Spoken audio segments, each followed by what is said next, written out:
তুমি আজ জল খাও, কাল তোমাকে দীক্ষা দেব, বললেন মা। মার তখন শরীর খুবই রুগ্ন। মা সেই শরীর খারাপ নিয়েও তার সন্তানদের সাথে, ভক্তদের সাথে দেখা করতেন। আজকের সেই নিয়ে ছোট্ট ভিডিওখানি। একবার মা জয়রামবাটিতে অবস্থান করিতেছেন। সেই সময় ম্যালেরিয়া জ্বরে আক্রান্ত হওয়ায় খুব কষ্ট পাইতেছেন। খুব দুর্বল, প্রায় বিছানায় পড়িয়া থাকেন। পূজনীয় শরৎ মহারাজ আমাকে লিখিলেন, মায়ের এইরূপ শারীরিক অবস্থা সব সময়ে ভক্তদিগকে নিকটে যাইতে দিবে না। দীক্ষা দেওয়া আপাতত বন্ধ থাকিবে। মায়ের প্রতি সর্বদা দৃষ্টি রাখিতে হইবে। আমি সেই মতো মায়ের বাড়ির দরজায় পাহারায় নিযুক্ত আছি। পাছে কেউ ভিতরে মাকে বিরক্ত করে বা কষ্ট দেয়। আমি পড়ছি মা ও জয়রামবাটি, স্বামী পরমেশ্বরানন্দজি মহারাজ। আমি বাধা দিয়া বলিলাম, মায়ের কাছে কেউ যেতে পারবে না। মায়ের কাছে যাইবার এবং তাহাকে দর্শন করিবার জন্য খুব জিদ করিতে লাগিল এক ভক্ত। মা অসুস্থ, বিশ্রাম করছেন, পরে দেখা হবে, আপনার কথা মাকে জানাবো। যুবক অত্যন্ত বিরক্ত হইয়া বলিল, আমি এত দূর হতে এসেছি, মাকে দর্শন করিতে পারবো না? আমি বলিলাম, জ্বর হওয়াতে মা এখন শয্যাশায়ী, পরে দর্শন করবেন। এইরূপ ওই সময় আমি তাকে বাড়ির ভিতরে যাইতে দিব না, তিনিও না যাইয়া ছাড়িবেন না। এইভাবে জেদাজেদির ফলে উত্তেজনা সৃষ্টি হইল এবং জোর বাগ বিতণ্ডা চলিতে লাগিল। বিছানা হইতে মা একজন সেবিকাকে বলিলেন, দেখো দেখি বাইরে কিসের গোলমাল। সেবিকাটি দেখিয়া মাকে জানাইলেন, একটি ছেলে আপনাকে দেখতে আসিতেছে, কিন্তু মহারাজ দাদা আসতে দিচ্ছেন না আপনার কাছে। এই কথা শুনিয়া মা দুর্বল ও রুগ্ন শরীরে আলুলায়িত বেশে উপস্থিত হইয়া বিরক্তির সহিত আমাকে বলিলেন, কেন তুমি ওকে আসিতে দিচ্ছ না?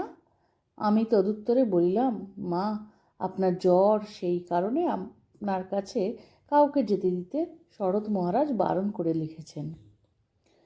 ইহা শুনিয়া মা উত্তেজিতভাবে বলে উঠল, শরৎ কি বলবে? আমাদের ওই জন্যই আসা, ওকে আসতে দাও। ছেলেটি বাড়ির ভিতরে যাইয়া কাতরভাবে দীক্ষা প্রার্থনা করলেন। তাহাতে মা বলিলেন, তুমি আজ জল খাও, কাল তোমাকে দীক্ষা দেব। এদিকে আমি অতি দুঃখিত চিত্তে বৈঠকখানার ঘরের পশ্চিম দিকের বারান্দায় বসিয়া ভাবিতে লাগিলাম, মা এরূপ কথা বলিলেন, তবে কি উক্ত যুবককে মায়ের কাছে যেতে বাধা দেওয়া আমার কোনো অপরাধ হইল? বিমর্ষ মনে এইরূপ ভাবিতে থাকিলে ওই অবস্থাতেই মা আমার মনের ভাব বুঝিতে পারিয়া আমাকে তাহার নিকট ডাকিয়া পাঠালেন। আমি উপস্থিত হইলে মা করুণা বিগলিত কণ্ঠে বলিতে লাগিলেন, ছেলেটি অনেক দূর থেকে এসেছে, দীক্ষা দিয়ে দিই? তুমি কি বলো? আমি উত্তর দিলাম, মা আমি কি বলবো, আপনি কৃপা করে দীক্ষা দেবেন, এ তো ওর পরম সৌভাগ্য। মা তখন বলিলেন, হ্যাঁ বাবা, কাল ওকে দীক্ষা দিয়ে দিই। বলা বাহুল্য, পরদিন অসুস্থ অবস্থাতেই মা ওই সন্তানকে দীক্ষা দিলেন। যুবকটি দীক্ষা লইয়া কলিকাতায় প্রত্যাবর্তন করলেন। এরূপ মায়ের অশেষ কৃপায় কতজনের উপর যে বর্ষিত হইয়াছে তাহার ইয়ত্তা নাই। আরও একবার কয়েকটি ছেলে চাঁপাডাঙ্গার পথে মাকে দর্শন করিতে আসিয়াছে। আমার কাছে আসিয়া তাহাকে দীক্ষা লইবার ইচ্ছা প্রকাশ করিল। আমি সে কথা মাকে বলিবার মাত্র মা তখনই দীক্ষা দিতে প্রস্তুত হইলেন। ছেলেগুলি উহা শুনিয়া নিকটবর্তী পুকুরে জল ভালো না হলেও তাড়াতাড়ি করে স্নান করে আসিল। মা তাদেরকে দীক্ষা দিলেন। অন্য আর এক সময় মা অযাচিত করুণায় একটি ছেলেকে নিজ হইতেই বলিলে, দীক্ষা নিবি?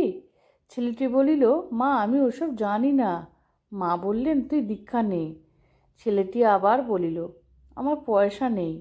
মা বলিলেন, পয়সা দিতে হবে না। একটি মহিলাকে বলিলেন, বৌমা একটি হর্তুকি এনে দাও। হর্তুকি দক্ষিণার ব্যবস্থা করিয়া মা তাহাকে দীক্ষা দিয়ে ধন্য করিলেন। মা এরকমই, ঠাকুরও ছিলেন। তারা যদি দেখতেন যে সেই মানুষটি বা সেই ভক্তটি হৃদয় স্বচ্ছ আছে, অর্থাৎ তিনি সেখানে দীক্ষা দিলে তার ছেলেটি উদ্ধার পাবে বা ভক্তটি উদ্ধার পাবে, তাদেরকে তারা দুই হাতে আশীর্বাদপূর্বক দীক্ষা দিতেন। মা তো আমাদের জন্ম জন্মান্তরের মা, আর ঠাকুর মাকে তো আমাদের রক্ষার জন্যই রেখে দিয়ে গিয়েছেন।